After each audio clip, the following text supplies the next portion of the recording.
Hey, Ryan here. In my videos, I use a TV screen as a backdrop. I pull up a picture of whatever I want on my laptop, and then I use an HDMI cable to mirror it onto the TV.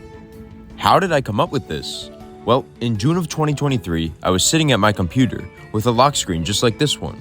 I happened to hold up an engine in front of it, and a light bulb went off in my head.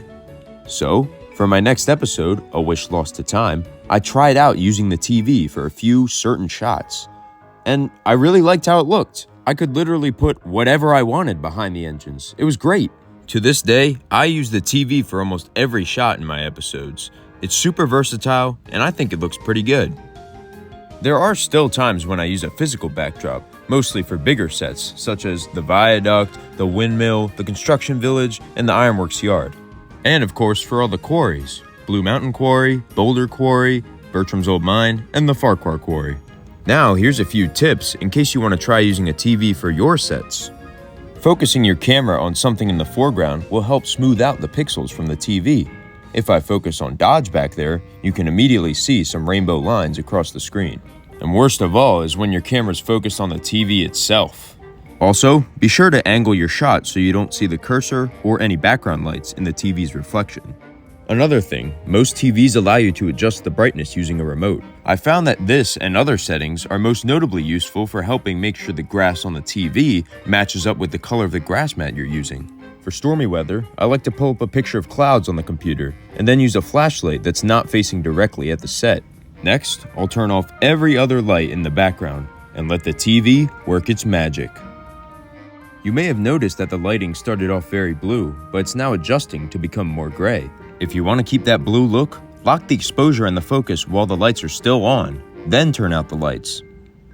This is just one example of the TV reacting differently with the camera, depending on what other light sources are being used. You gotta play around with it to find what works for you. To make it look like an engine's moving, record a clip of yourself going across the TV background. Then, put that clip up on the TV, loop it, and hold an engine in front of it. Obviously, you'll want to put in more work than I am right now using Stanley, but it's a cool concept, and with the right angle, it's convincing. So there you go. I hope some of those tips help you out. I've been meaning to make a video about me using the TV for quite some time, but I haven't gotten around to it until now. I have never seen any other Thomas channels use the TV as a backdrop, so consider this video my official patent. Well, maybe patent's the wrong word. I'm not trying to gatekeep this idea. In fact, quite the opposite. If you're watching this and you make Thomas videos, I suggest you try out the TV method. Building my sets in front of a TV has single-handedly improved the visuals of my series a lot. I can't recommend it enough. So, I encourage you to get creative with this technique.